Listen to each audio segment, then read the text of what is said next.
안녕하세요. 오늘은 10월 3일 월요일입니다. 권력의 정점에 선 다윗.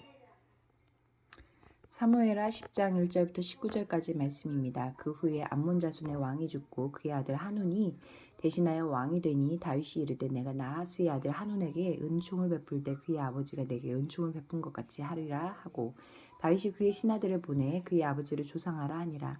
다윗의 신하들이 암몬 자손의 땅에 이르매 암몬 자손의 관리들이 그들의 주 하눈에게 말하되 왕은 다윗이 조객을 당신에게 보낸 것이 왕의 아버지를 공경함인 줄로 여기시나이까. 다윗이 그의 신하들을 당신에게 보내 이 성을 엿보고 탐지하여 함락시키고자 함이 아니니까니.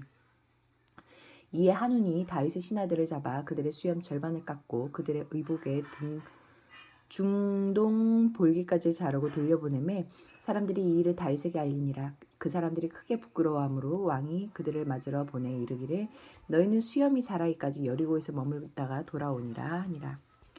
암몬 자손들이 자기들이 다윗에게 미움이 된 줄 알고 암몬 자손들이 사람을 보내 벳르홉 아람 사람과 소바 아람 사람의 보병 2만 명과 마아가 왕과 그의 사람 1,000명과 돕사람 12,000명을 고용한지라.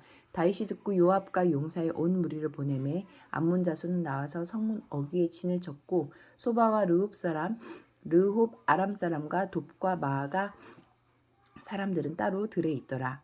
요압이 자기와 맞서 앞뒤에 친 적진을 보고 이스라엘의 선발한 자 중에서 또 엄선하여 아람 사람과 싸우려고 진치고 그 백성의 남은 자들을 그 아우 아비새의 수하에 맡겨 암몬 자손과 싸우려고 진치게 하고 이르되 만일 아람 사람이 나보다 강하면 네가 나를 돕고 만일 암몬 자손이 너보다 강하면 내가 가서 너를 도우리라.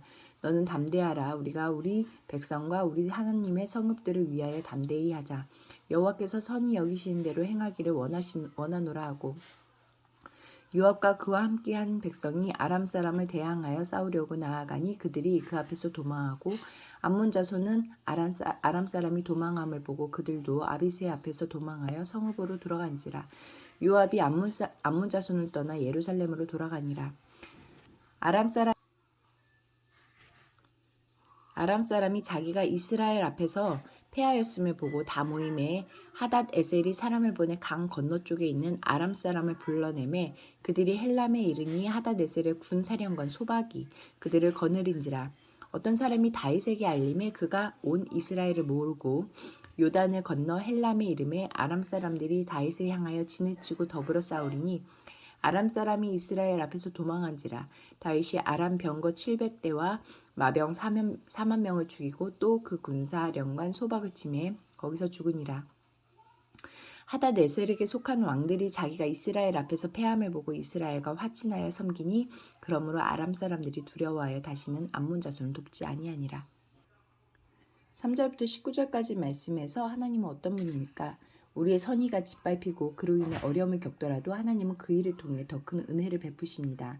암몬 왕 한우는 다윗이 보낸 조문단의 얼굴에서 수염 반쪽을 깎고 그들의 옷 아랫부분을 잘라 볼기와 성기를 드러낸 채 돌려보냈습니다. 그렇게 선의를 모욕으로 갚으며 전쟁을 도발했습니다. 그런데 한운이 아람의 군대를 용병으로 고용하면서 이스라엘은 당시 시리아 팔레스타인 지역에 패권을 두고 경쟁하던 아람과도 전쟁하게 되었습니다. 다윗은 처음 전쟁에서 아람 연합군을 꺾었을 뿐만 아니라 이어진 아람과의 전쟁에서도 이겨서 아람을 복속시켰습니다. 다윗이 의도하지 않은 과정을 통해 이스라엘은 시리아 팔레스타인 지역의 명실상부한 패권국이 되었고 다윗은 가장 강력한 군주가 되었습니다. 다윗의 은총은 한운을 치욕으로 갚았지만 하나님은 더 큰 은총으로 갚으셨습니다. 1절과 2절 말씀에서 나에게 주신 교훈은 무엇입니까?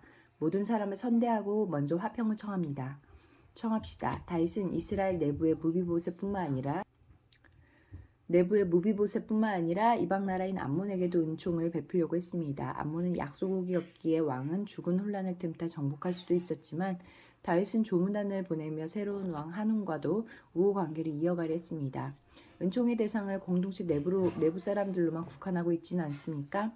공동체 밖의 사람들, 특히 하나님을 믿지 않는 사람들도 친절히 대하며 그들과 평화로운 관계를 맺기 위해 노력합시다.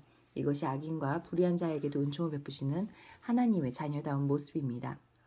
5절 말씀에서 나에게 주시는 교훈은 무엇입니까? 우선권과 결정권을 가진 사람이 다른 사람의 입장을 먼저 헤아리고 배려할 때 아름답게 빛납니다. 다윗은 자기가 받은 모욕감보다 신하들이 겪는 수치를 먼저 생각했습니다. 그래서 서둘러 사람을 보내 새 옷을 전달하고 깎인 수염이 자랄 때까지 사람들 눈에 띄지 않게 여리고에 머물도록 배려했습니다. 자기가 받은 모욕을 갚는 일보다 사람들의 수치를 가려주는 일을 우선시하는 모습이 멋지지 않습니까? 다윗처럼 나보다 약하고 지위가 낮은 사람을 존중하고 선대하는지 돌아봅시다. 기도하시겠습니다. 공동체를 위해서는 하나님의 은총에 기대서 선을 행하되 낙심하지 않게 하소서. 열방을 위해서는 중앙아프리카 공화국 내에 주둔한 러시아 군대의 민간인 인권 유린과 학대에 대한 철저한 조사와 강력한 처벌이 이루어져서 범죄가 반복되지 않도록 함께 기도하시겠습니다.